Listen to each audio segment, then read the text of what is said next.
मोहन यादव जी। अब तो मोहन यादव जी को जान ही गए हो ना सब लोग। जान गए ना। बैठिए।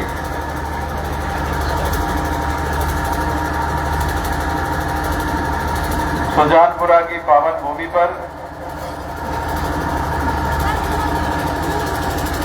देश में चल रहे लोकसभा चुनाव 2024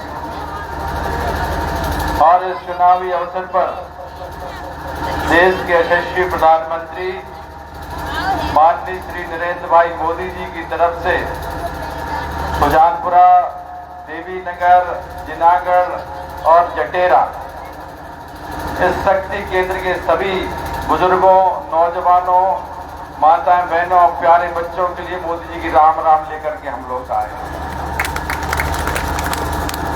सबको मोदी जी की राम राम पहुंचे और आप सबकी राम राम भी मोदी जी ने स्वीकार कर ली। इस अवसर पर हमारे साथ पधारे भारतीय जनता पार्टी जिला टीकमगढ़ के महामंत्री आदरणीय डॉक्टर पूरन लोधी जी, बल्लभगढ़ के मंडल अध्यक्ष श्री संदीप पायक जी, हमारे लोकप्रिय साथी युवा नेता श्री गोपाल चौरसिया जी, हमारे वरिष्ठ समाज सेवी दादा श्री किशोरी लाल यादव जी, पूर्व सरपंच सुजानपुरा, श्री राममलन यादव जी, उपाध्यक्ष किसान मोर्चा, और हमारे कार्य सेवक श्री जमुना दादा जी, हरिराम नेताजी, आदरणीय राजाराम दादा जी, हमारे मंडल के महामंत्री श्री मुकेश गुप्ता जी, श्री अर्पण जैन जी, और हमारे देवी नगर के दादा जी बैठे सब लोग, क्षेत्र से पधारे सभी बुजुर्ग, प्यारे बच्चे, नौजवान साथियों, आप सभी का बहुत बहुत स्वागत, वंदन, अभिनंदन। और इस कार्यक्रम के संयोजक यहाँ के सरपंच श्री बादशाह यादव जी, बहुत बहुत स्वागत, वंदन, अभिनंदन। अभी हमारे पूर्व वक्ताओं ने देश के यशस्वी प्रधानमंत्री माननीय नरेंद्र भाई मोदी जी के संबंध में, भारतीय जनता पार्टी की रीति और नीति के संबंध में, कांग्रेस के कुशासन के संबंध में और पिछली सरकारों के कार्य विवरण के बारे में तुलनात्मक ढंग से आप सबको बताया है। और जिन लोगों की उम्र इस समय 40 से ऊपर है, उन्होंने कांग्रेस की सरकारों का दौर बखूबी देखा है, और जिनकी उम्र 40 वर्ष से कम है या जो एकदम नौजवान 18 से 25 वर्ष 30 वर्ष के हैं, उनने केवल भारतीय जनता पार्टी की सरकारें देखी है, मोदी जी और शिवराज मामा उमा दीदी और मोहन यादव जी की सरकारें देखी। कहते हैं जाको ना पट्टी बीमारी वो का जाने पीर फराई। पुराने लोगों को मालूम है कि कांग्रेस के जमाने में किस तरह लूट, डकैती, अत्याचार होता था, विकास के नाम पर सड़कों में गड्ढे होते थे।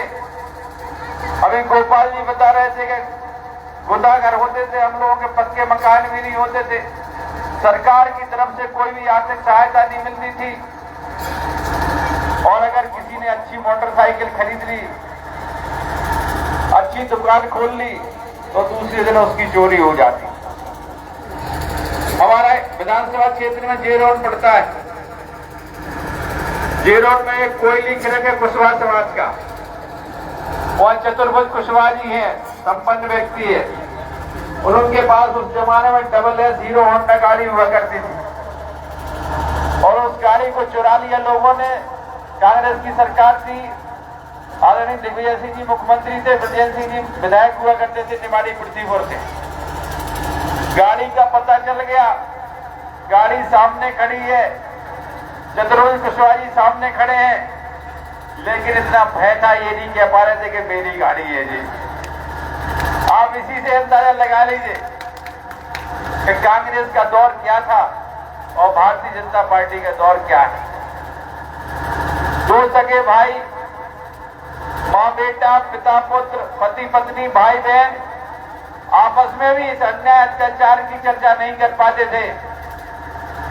अगर किसी दूसरे व्यक्ति ने सुन ली और सत्ता में बैठे हुए लोगों तक वो सूचना पहुंच गई तो उसके ऊपर झूठा मुकदमा लिखवा करके उसे जेल भेज दिया जाता था। इस अन्याय अत्याचार का सफाया करने में, मध्य प्रदेश में कमल खिलाने में हमारे इस क्षेत्र की बेटी और हम सब लकी लाडली नेता दीदी उमा भारती ने बहुत संघर्ष किया है और उस संघर्ष और खून पसीना बहाने के बाद 2003 में मध्य प्रदेश में भारतीय जनता पार्टी की सरकार बनी थी और सरकार के बनते ही लंबा संघर्ष और लंबा प्रयास करने के बाद, अनेक लोक कल्याणकारी योजनाएं बनाने के बाद मध्य प्रदेश में अन्याय अत्याचार का सफाया हुआ है, विकास के सूरज का उदय हुआ है, लोक कल्याणकारी योजनाओं के माध्यम से गरीब को न्याय मिला है, समाज के अंतिम छोर पर खड़े हुए व्यक्ति को समाज की मुख्य धारा में जुड़ने का अवसर प्राप्त हुआ है। और 2014 के बाद जब से देश में यशस्वी प्रधानमंत्री माननीय नरेंद्र भाई मोदी जी का नेतृत्व प्राप्त हुआ है तो पूरे देश में एक आमूलचूल परिवर्तन हुआ। देश एकता और अखंडता की जोड़ में बंधा हुआ है। गरीबी हटाने का पूरा प्रयास किया गया और गरीब कल्याणकारी योजनाओं के माध्यम से काफी हद तक हमारे देश की गरीबी दूर हो गई है। हिंदू धर्म की रक्षा के लिए और सनातन संस्कृति की रक्षा के लिए देश के यशस्वी प्रधानमंत्री माननीय नरेंद्र भाई मोदी जी ने जो भगीरथ यत्न किए हैं, उसी यत्न का परिणाम है कि पिछली 22 जनवरी को अयोध्या की पावन भूमि पर रामलला की प्राण प्रतिष्ठा भी हो गई है।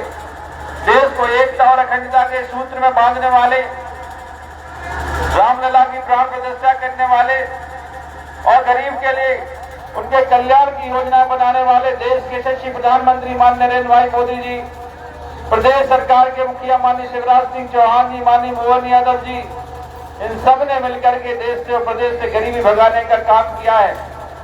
यहाँ पर बैठे हुए बुजुर्गों से पूछना चाहते हैं कि जब कांग्रेस की सरकारें हुआ करती थी और एक माँ अपने बच्चे को ये समझाते हुए सुलाती थी कि बेटा सो जाए गब्बर सिंह आ जाएगा, ऐसी बातें क्या करके सुलाती थी, उन सरकारों ने किसी गरीब को कभी 2 किलो 5 किलो गेहूं चावल दिया था क्या? मुफ्त में कोई राशन दिया था क्या? उनके घर में प्रधानमंत्री आवास या कोई पक्का घर बनवाने का काम किया था क्या? उनके लिए किसान सम्मान निधि के नाम पर कोई काम देने का काम किया था क्या? 500 आवास बनवाने का काम किया था क्या? लाडली बहना के नाम पर बहनों की पूजा की थी क्या? उनको किसी प्रकार की आर्थिक सहायता दी थी क्या? लाडली लक्ष्मी योजना चलाई थी क्या?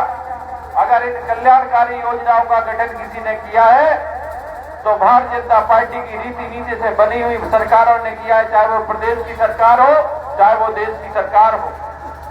आज नहरों के माध्यम से जिला में हरियाली से फसलों से खेत लहला रहे हैं। पहले ना सड़कें थी, ना पक्के मकान थे, ना रोडें थी, ना तालाबों में पानी था और जो कुछ काम शेष रह गया है वो भी जल्दी होने वाला, चिंता करने की बात नहीं है। रेल की भी मांग हम लोग सब लंबे समय से कर रहे थे। हमारे क्षेत्र की लाडली बेटी उमा भारती जी के संघर्ष और प्रयास से हमारे क्षेत्र में रेल लाइन भी बिछ गई है और सुजानपुरा तो स्टेशन भी बन गया है। आप खजुराहो जाएंगे, छतरपुर जाएंगे, टीकमगढ़ जाएंगे, किसी दिशा में जा सकते हैं। जहां 500 का पानी 26 पंचायतों में ना पहुंचने का, इसका भी प्रयास किया जा रहा है और आपकी बात को डॉक्टर मोहन यादव जी तक पहुंचा करके हमारा चाहे तो ग्वाल सागर बांध हो और चाहे हमारा मदन सागर बांध हो हार का, इन दोनों तालाबों पानी पहुंचाने के बाद पूरे क्षेत्र में नहर के माध्यम से पानी पहुंचा जाएगा, इतना भरोसा रखना आप लोग। किसान के लिए कुछ नहीं चाहिए। हमारे क्षेत्र की भूमि बहुत उपजाऊ है, हमारे क्षेत्र के किसान बहुत मेहनत करते, समय पर बिजली चाहिए और खेत पर पानी चाहिए। हमारे किसान अमेरिका के किसानों से भी आगे रहते। भरोसा रखना आप हमारी बात पर कि आपके खिलाफ जो अन्य अत्याचार होता था उसका तो सफाया कर ही दिया है, विकास के रास्ते भी खोल दिए गए हैं और जो बचे हुए विकास के रास्ते बिजली और पानी के क्षेत्र में उनको भी पूरा किया जाएगा। शिक्षा और स्वास्थ्य के क्षेत्र में जगह जगह सीएम राय स्कूल खोल दिए गए हैं, सामुदायिक स्वास्थ्य और प्राथमिक स्वास्थ्य केंद्र खोल दिए गए हैं, टीकमगढ़ मेडिकल कॉलेज लाया गया है। तमाम ऐसी शिक्षा और स्वास्थ्य से जुड़ी हुई संस्थाओं को खोला गया है जिससे मानव का जीवन स्तर ऊपर उठ सकता है। और अगर हम सब सच्चे मूल्यांकन करने वाले हैं तो भारतीय जनता पार्टी नरेंद्र भाई मोदी जी, मोहन यादव जी, शिवराज सिंह चौहान जी, उमा भारती जी को नहीं भूल सकते। अगर हम कोई बात झूठ कह रहे हो तो आप अपने आप मन में मूल्यांकन कर लेना कि हमने कोई झूठ कहा है। कांग्रेस की सरकारों के दौर के बारे में हमने आपको बताया है और भाजपा की सरकारों का मूल्यांकन आप स्वयं कर रहे हैं और आने वाली नौजवानों की पीढ़ी को भी बताने की आवश्यकता है कि भाजपा और कांग्रेस में क्या अंतर होता था। आज पूरा देश राममय हो गया है, पूरा देश मोदीमय हो गया है और राममय और मोदीमय देश में 2024 का चुनाव हो रहा है। अगर हम कल्याणकारी लोक कल्याणकारी योजनाएं सतत चलाना चाहते हैं और देश में एकता और अखंडता चाहते हैं, विश्व में भारत का गौरव चाहते हैं, समृद्धता चाहते हैं, विकास चाहते हैं, तो इस देश को फिर से मोदी जी की जरूरत है। इस देश को फिर से भारतीय जनता पार्टी की सरकार की जरूरत है और मोदी जी और भारतीय जनता पार्टी की सरकार एकमात्र आपके वोट के माध्यम से आ सकती है। अगर आपका आशीर्वाद वोट के माध्यम से मोदी जी को मिलेगा, भारतीय जनता पार्टी को मिलेगा और इस क्षेत्र से लोकप्रिय प्रत्याशी डॉक्टर वीरेंद्र कुमार जी विजय होंगे तो हम 400 पार का आंकड़ा पार कर जाएंगे और ये गरीब कल्याण की योजना सतत चलती रहेंगी। हमें पूरा भरोसा कि आने वाली 26 तारीख को आप सुबह उठ करके कमल वाला बटन दबाएंगे, अपने परिवार के, अपने रिश्तेदारों के, अपने गली मोहल्ले के, गांव के वोट कमल के फूल पर डलवाएंगे और इस पूरे क्षेत्र में कमल खिलाने का काम करेंगे। ऐसा हमें पूरा भरोसा है। हाथ उठा करके आप सब संकल्प ले लें, मुट्ठी बांध करके संकल्प ले लें कि भारतीय जनता पार्टी को जिताने का काम किया जाएगा। इसी आशा और विश्वास के साथ आप सभी को बहुत बहुत शुभकामनाएं, बहुत बहुत धन्यवाद। भाई साहब संघर्ष करो, भाई साहब तुम संघर्ष करो। शिशुपाल यादव, शिशुपाल यादव, जिंदाबाद, नरेंद्र मोदी, जिंदाबाद, नरेंद्र मोदी, जिंदाबाद, उमा भारती, जिंदाबाद, उमा भारती, जिंदाबाद, मोहन यादव, मोहन यादव, जिंदाबाद, भारतीय जनता पार्टी, जिंदाबाद, भारतीय जनता पार्टी, जिंदाबाद, फिर एक बार, मोदी सरकार, फिर एक बार, मोदी सरकार, अब की बार